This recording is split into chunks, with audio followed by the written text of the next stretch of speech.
Matt and Luke's Sci-Fi Sanctuary.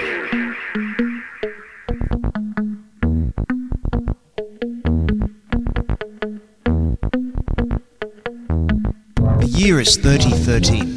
The galaxy is scintillating in the mellow light.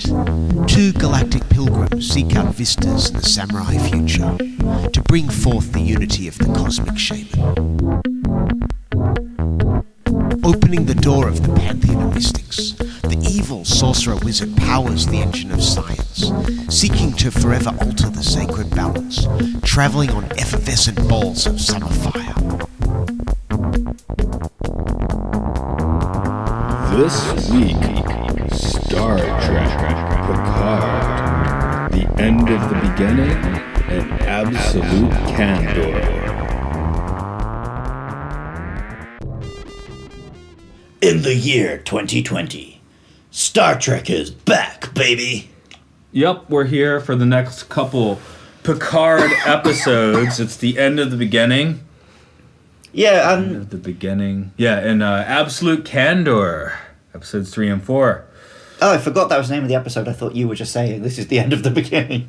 No, that's the name of the episode. But you predicted last week, oh yeah, episode 3 will end with him finally going to space and staying engaged. Which is how you it were ended. bang on, yeah. How could it not? I know. Now, right, but there was a part of me that, before I saw any of the show, kind of thought that was how episode 1 would end. Oh, right. But I of course, I sound like a moron on the last one. Hey, you think Bruce Maddox will be a thing? Yeah. I mean, obviously, yes. Okay. That's the mission he's on now.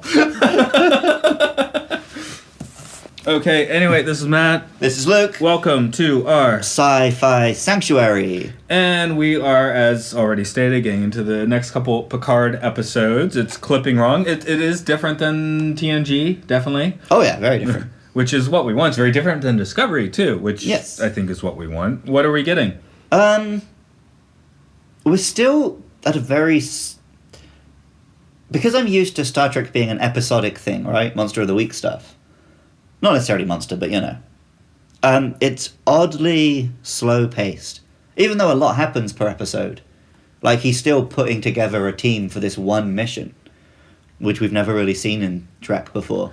No, it's a single storyline, right? Right. I mean, it really is like a 10-hour, well, not 10-hour, but 10-episode movie. Well, like, even when... Because, like, DS9 and later seasons of Enterprise did do, like, ongoing plots.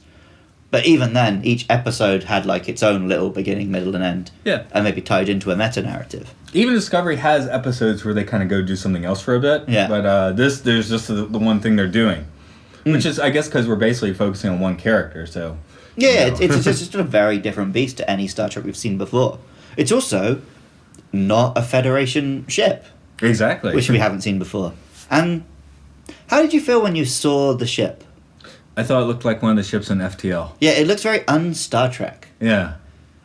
This would look... Yeah, it does look very video gamey. It just kind of generically... Oh, it's a spaceship. I'd show you right now, but literally looks like one of the ships on FTL. Or maybe Mass Effect as well.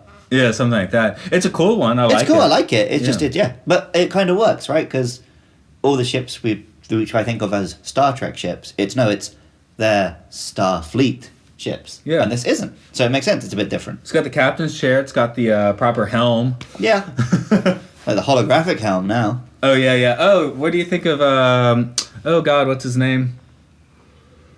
Rios? Yes, Rios, thank you. And all of his emergency holograms. I like it. I think it's a fun shtick. Why would you make all holograms that look like you? Bants. And then act like an asshole towards them? Is that like self-loathing? I guess so. Yeah, because everyone in this show has kind of like something screwed up about them now. Yeah. That's the peak TV thing. Nobody can just be groovy. I mean, that's just how you do TV these days, right? No, of course, it's quite hard-hitting to have a screwed-up Picard, because he's your hero, right? We like, TNG, but... See, he's kind of screwed up, but there's also still a lot of Picard there. He's still standing on his principles. Yeah. Like, he's been disillusioned by Starfleet at this point. But he's still a good person, right? It's the same guy that was on the bridge of the Enterprise. It's not the same institution that ran the Enterprise, basically. Yeah. So is that... No, I'm not going to call it a problem with the show, but in the Roddenberry vision, is that an issue? Yeah. Starfleet's kind of But, screwed up. like, the now. Roddenberry vision was abandoned as early as, like, the latter half of TNG, right? Because people talk about it as they introduced the Borg when Roddenberry left. Because now they had technology as a... Yeah, the Borg came in when he was still, I think... Like there was the one episode where they were in. Yeah, he was definitely less involved. And then, like, DS9, I feel like, is very not Roddenberry. Well, that's the first series where they really didn't consult him much, wasn't it? Yeah, and then, like, there are times in DS9 where Starfleet seems like the bad guys. Yes. And here, Starfleet pretty much are the bad guys now. Yeah. Well, they're the modern bad guy, which is just they don't care. They Right. are just apathy personified.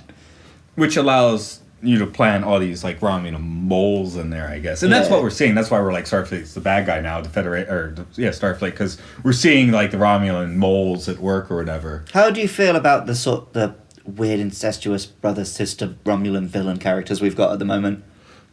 Yeah, that's kind of, well... They're just nothing. I like... Because this conversation I had with someone else was saying, like, oh, I don't really like the villains, I don't get it, it's this and... But, like, I don't really care about the villains, whether they're good or bad. Because I very rarely in Star Trek do you care who the villain is, right? It's just about seeing the sci-fi stuff and the crew. Right, and the moral dilemma to deal with. Yeah. So... I mean, people bring up, like, Khan, but that's, like, one example in a lot of episodes of Star Trek, right? So yeah, I guess we're basically throwing Starfleet under the bus because now we're going to put all these idealistic principles in Picard. Well, I mean, if there's going to be an arc to... I mean, probably not this season, but the series as a whole, it will be him bringing that back to Starfleet, I would imagine, but... Which is kind of what Discovery Season 1 did, though.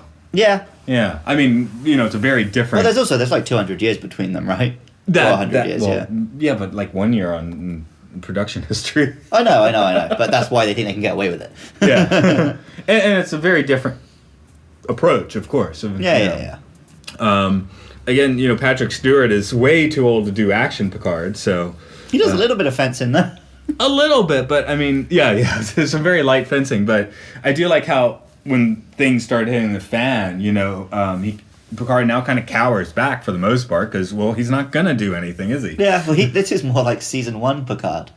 Yeah. When they were doing the whole, no, the captain stays on the ship and Riker does the action thing. But he was... And then Stewart's like, no, I want to punch people. Yeah. Give me some action scenes. At the same time, that Picard was quite arrogant, which this one is not. Yeah. There's a lot of growth there. But yeah, well, TNG did actually have a fair amount of character growth over the series.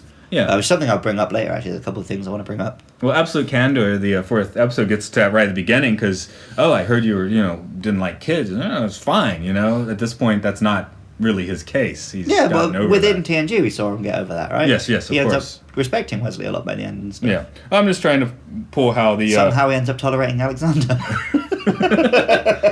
He was only a recurring guest star. I know, but... Yeah. You see an Alexander episode, you feel like you can press skip. Yeah. Except for the one with all the datas. Fistful of datas. The cowboy one? Yeah, that one's good. I mean, it's not good. Well, it's not good. It's fun. It's fun, yeah. I don't necessarily make that distinction like most people do. Yeah. Okay, so the other folks... Oh, in the beginning of episode 3, we have Picard actually, resigning. I thought we get to see that scene. Yeah. Yeah, well, I like that he played it as a trump card, not expecting them to accept. Well, he did it so many times in the series, right? Yeah. And this is the one time it didn't work, and yeah, he had to drag his crew, or at least his first officer, along with him. All right, let's get to my first major complaint, and they both involve her. Okay. I hate that she calls him JL. Is It feels like they were like, okay, how can we really ham-fistedly suggest they have history? Oh, she has a crap nickname for him. Was that from Tapestry? I feel like the girl that I was a cadet with called him JL. It's shit. Okay. It might have precedent. It's still shit. Okay, it did sound weird. I get the that. same number of syllables as Jean-Luc. Yeah.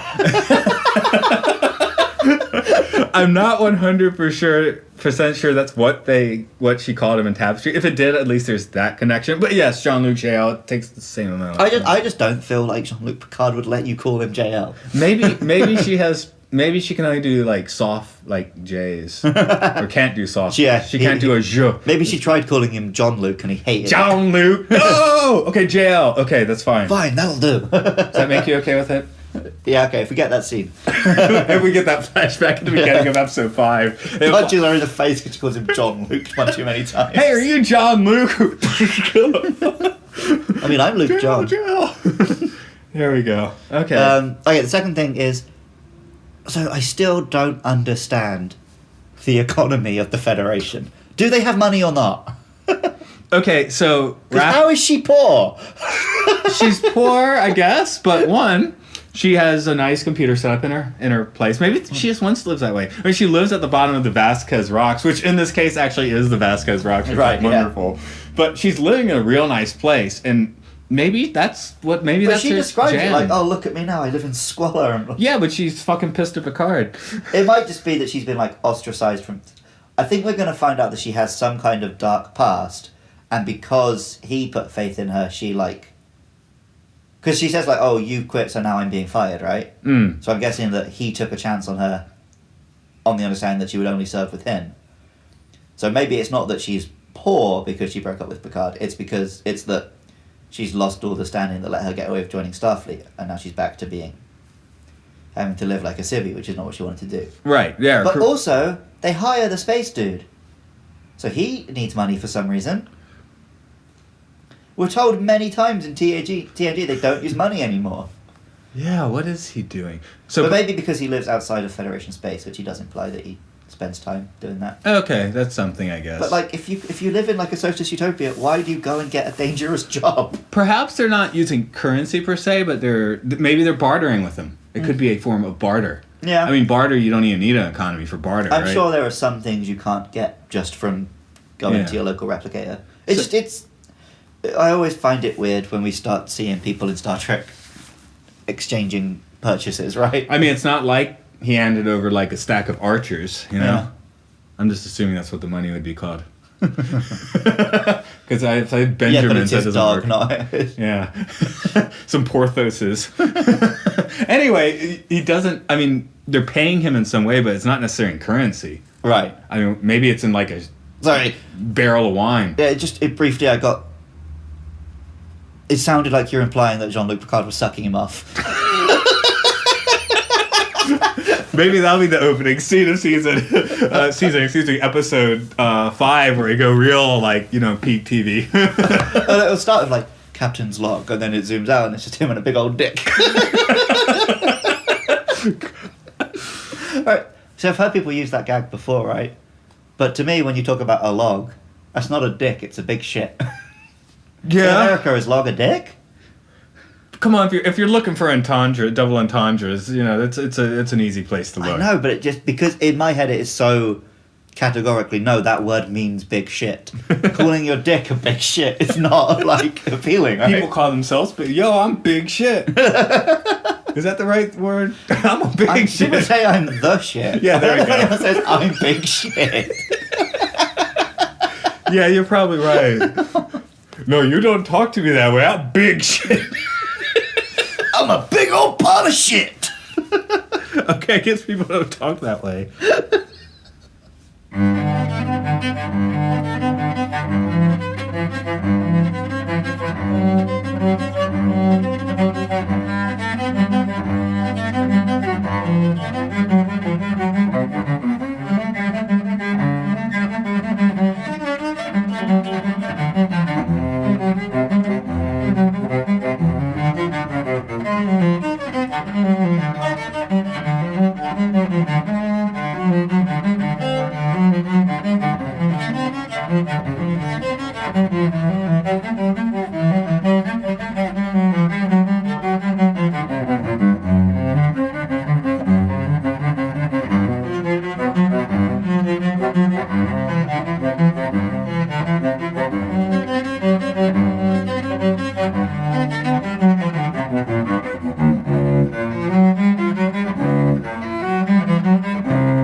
It didn't...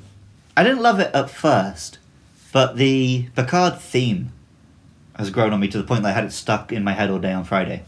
Oh, really? Yeah. I can't recall at the moment. All I can think of is those little pieces. putting Yeah, it back right. together. But, so because I liked it, I went on YouTube and gave it a listen. And then the next recommended video pointed out something incredible to me. It's from The Inner Light. Oh, okay. I'll show you a wee clip. Where is it? You know we're recording this time, right? Yes. Okay. But this time it's relevant. He loves playing. He loves playing. He's quite good at it, don't you think? And he loves doing a lot of things. Last Last week, all he wanted to do was be a botanist. Week before that, a sculptor. But it's that... Find some focus in his life. Yeah, okay. Because they did put the flute into the apparent- promotional materials. Yeah, apparently, in interviews, the guy who made the theme has said it was deliberately referencing. Yeah, okay, that's cool. That makes me appreciate it more. But yeah. I mean, I was like, it's fine, you know? I mean, to be honest, I never particularly liked this Deep Space Nine or Voyager themes. I really hated the Enterprise theme. It's been a long time getting from there to God here. damn, I hate that song. But Okay. most time is... Right, okay. One time, we were talking about Quantum Leap, and none of us could remember the main actor's name. So I had to, in my head, sing the Enterprise theme until I saw his name come up on screen. Scott Bakula! Yeah, There. I had to be like, it's been a long... Starring Scott Bakula. Okay, there we go. Did you ever forget Patrick Stewart's name? God, no. Although, we were practicing a lesson at work, and I had to have a conversation with our Japanese manager, Yuko Sensei, about our favourite actor, and I said Patrick Stewart, and she's like, oh, sorry, I don't know who that is. Can you try another one? And I was like, okay, Arnold Schwarzenegger. I like And that was when I Schwartz. found out that he's called Schwarchan here. Schwarchan. That sounds, yeah, okay, that sounds a little racy. Oh, who's the doctor? All I can think of is Amanda Pill, again, running the credit through my head, because that's the name after Patrick Stewart, so I thought that was Daj and whatever the I living think one it is. Soji. Yeah, but that is actually the Daystrom Institute scientist. Oh, so she's another character. I kind of liked her, right? She's nice. And then I was talking to Matty at work about Scott Pilgrim, and it suddenly hit me in the face like a punch. She's the drummer from Scott Pilgrim. Ah, I knew I recognized her from somewhere. Yeah, who was also one of my favourite characters in Scott Pilgrim. Do So you think she's an android? Nah, I don't think so. She might be an android. She's just their attempt at having their own Tilly. Yeah. Okay. Anyway, in a few weeks, if I turn out being right, I'm just saying I said it now. Yeah. It's good, cool. I could see that as being like the fail-safe or something. That's why she was there. If we're guessing there's going to be a character who is a surprise android, I would go with the one who keeps calling him JL. Rafi? Yeah, Raffi. But she was a Starfleet officer. So is Data. I think they do a medical check.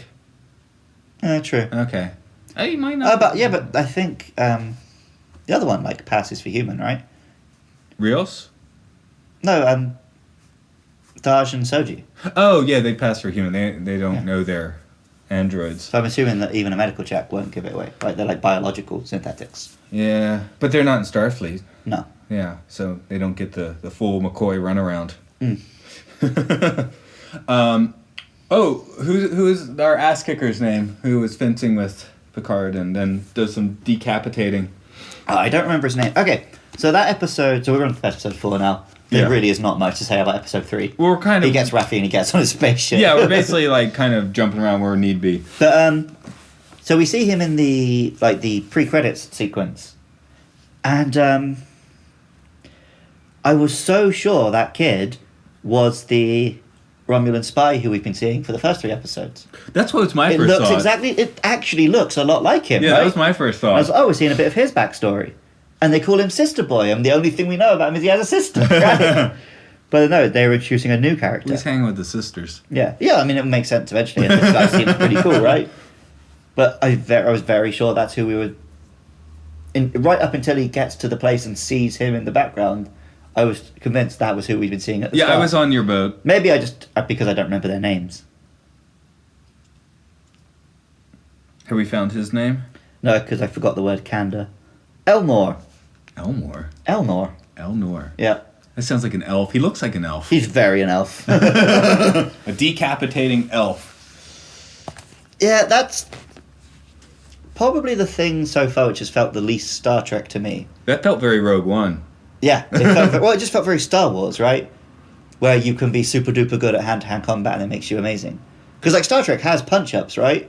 But even the strongest, bestest guy can, sometimes they can just lose a fight because people lose fights, right? Well, the best is Kirk Fu, isn't it? Yeah, it's just punching real hard, tackling and stuff. And just the idea that there's like super elite ninja guys, I don't know, it just feels weirdly untracked to me. That's Section 31. I mean, that obviously he's not part of that. He's part of this Romulan reclamation site, or refugee site. Excuse me, the reclamation site is the Borg cube, isn't it? Like, I think it's never been a Star Trek thing that being good at fighting makes you this cut above other people, which is his whole character. He's like a trained super killer. Right. Now let's put the context of his home, which is we have Picard showing up many years earlier, looking basically like an imperialist bastard with his white suit and hat, saying everything's going to be A-okay, beaming out. Relocating you, blah, blah, blah. And meanwhile, the entire town turns to absolute shit. But it leads to an interesting message, which I feel like might be a big part of the show, where she's like, because you couldn't save everyone, you didn't bother to save anyone. Which I feel like is an attitude a lot of people kind of have, right? Anytime you're like, oh, I'm supporting such and such charitable cause, like, well, what about this other issue? You're not supporting that, that's bigger. Sometimes you just got to pick your battles, right? Yeah, I mean, it's better to do some good than no good. Here's the thing. Okay, let's say someone approaches you and is like, hey, donate for these, kids in the Congo, right? Right. I don't know if that's a particular thing, but anyway, you do that. Okay, with that money, like at best, like 5% of that money is actually going to that cause. I know. Well, I'm not necessarily talking about charitable donations. No, I know. I'm just using that as my intro here. Right. The only things you can truly positively affect are the things that you come across in your life. Yeah. I mean, how do you know Botswana's really a country? Well, true. I haven't been there. I mean, I'm sure it is. None of this is helpful, Matthew. I'm sure it is. I'm just putting forth that you can't help Botswana, right? So if Picard wants to help everybody, he needs to focus on the things he can actually manage. But I think another thing would be if someone walks up, two people walk up to you, and it's like, oh, can I have $10 to help these orphans? And the other guy's like, can I have $10 to help these orphans? And you've only got $10. And you're just like, I've only got 10 and walk away. Right? Just help one of them. Right, okay. But or, you've got 3 different candidates. Each one of them is supporting one of the issues you care about, so you just don't vote. No, vote for one of them, because otherwise you're getting Nazis. But at the same time, if you give if you give $10 to one of them, it might just all go to like a Tal Shiar, party. But you don't know. You don't know. But okay, well, this is back to the fact that Matt doesn't believe anything, whereas I try to believe in people. Well, here's the thing. Picard has been sitting in his vineyard, right? Just kind of like nursing he's given up. Pride. He is now going on this one mission with a specific purpose to do something he can do. He's not, that's how you do something. Well, he made his stand by leaving Starfleet, but then I guess it just didn't really occur to him that he could just do good apart from Starfleet. I think, at the back of his mind, he was thinking that any day now he was going to get the call and they were going to admit they were wrong. Yeah. That's kind of why he thought that you could just walk in there and get a spaceship. He probably made some nice wine, though. Oh, yeah. And, making good wine is doing good. Yeah, exactly. I mean, if you've, previously been trying to save Romulus, I guess that's a different deal, but... And I guess I think he'd earned a retirement. Oh, definitely. I mean, he'd done enough. Saved the galaxy enough times. Exactly. He can't... Can Picard rest on his laurels? I guess not. Anyone else would say yes, but I think the man himself would say no, right? That's kind of the point. Well, he doesn't want to admit that he's, getting old. I mean, he does admit he's getting older and slower because he is, but he certainly doesn't want to. And also, he was living with some Romulans saying, like, you did a good thing. We remember you, right? So he probably felt like he had done enough. But Yeah. What exactly is he trying to do now? he's just trying to save Soji. Yeah. And he's hoping that in some way that will help him atone for Data sacrificing himself. Yeah. I mean, there's obviously a bigger picture. Well, he's going to end up trying to stop the Borg and help the Romulans and blah, blah, blah, blah, blah. Maybe leading a Starfleet fleet from his weirdo ship. I don't know if that's going to happen. It could. You reckon in season 2 he'll still be in this ship, or he'll have a Starfleet ship? I don't know. Honestly, I think right now, I guess. I don't think he should. I think he should be on this ship. Yeah. I think Picard's over. Insurrection already made it clear he's over Starfleet. You know. Yeah. I mean, now he's over Starfleet. Although I saw a good point that he's kind of in the wrong in Insurrection. Yeah, why? Because they could have healthcare for everyone in the galaxy, and he wants to help these people keep living in their village. But they'd have to, like, go there, right? Well, I guess the point was to destroy it and bottle it. Right. I don't know. Maybe that would have been good. Yeah. Just having this privileged few keep this thing. I don't know. Yeah. I haven't seen the film in a long time. I just saw this take and I was like, oh, yeah, kind of. There's a bit of a slippery slope there. Hey, you know, that's what makes it actually a decent film. Yeah, it feels very Star Trek because there's a quandary to it. Yeah, I almost have a tinge of regret that Picard so far has put Nemesis clearly into the now you have to watch it in the stream of Star Trek, because that means now you got to watch Nemesis. But Insurrection, man, that's a good movie. I like it. You only have to watch it once. Oh, I don't. I've seen it many times. I like Insurrection. I've seen it. Oh no, I was talking about Nemesis. Oh, Nemesis. I've seen Nemesis several times too. Well, same, because, well, I watched the bad Star Warses over and over, so of course I watched the Star Treks. Right. I don't think there's a Star Trek I don't enjoy watching.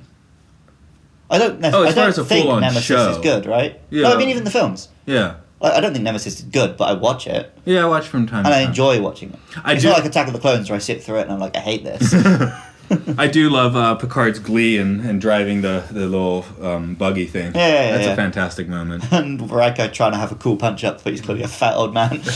And let's just throw out one more time. Tom Hardy's good in that movie. Tom Hardy's good in every movie. Yeah, but he never gets credit for that one. I know. So Basically killed his career for 10 years, didn't it? yeah, till Inception or so. Yeah. You wanna give us a prediction for where we're going from episodes 3 and 4? I mean, was there anything else we Well, got? we've got 7 or 9 shows up right at the end. Oh, okay. We should talk about that. It Here, kind of makes me regret that they put her in trailers and stuff. yeah, Because imagine if you'd actually gotten that as a reveal moment. yeah. Because I'm not like a giant. I'm not a big Voyager fan. Yeah, we talked about this before. So Me I'm just too, like, oh, really. there she is. I know her. Right. You're opening pepper or something. It's my deodorant. I'm just taking the plastic off. Okay, because it's gonna come. There. Yeah, people are gonna hear that. Which Yeah, is fine, no, but things are near me, so I That's touch some them. axe, man. We don't call it axe in the UK. We call it links. Really? Yeah. What's his axe? I know, because we're in Japan. Okay. It's axe in America. I know. Yeah. So yeah, 7 and 9. I'm like, okay, there she is. But I mean, it means we're going to get into the Borg stuff a bit more. Right. So she presumably knows a bit about what's going on. That's the end of the Borg. Oh yeah, he's got his holographic study. That's I was because he was saying, "Oh, I never really felt at home here." yeah. So I'm expecting them to, by the end of the series, they replace that with his study from the Enterprise or something. Oh, that'd be cool. Like as long as it's a D. But yeah, I found it interesting that he didn't make that program. So I was like, here's your study. Go in. Yeah, it was like, oh, the Romulan guy sent it over. Yeah. I was like, oh, they think that's where he feels at home. Oh yeah, man. Okay, there's my prediction. Then I'm hoping that episode 5 turns into the Ready Room.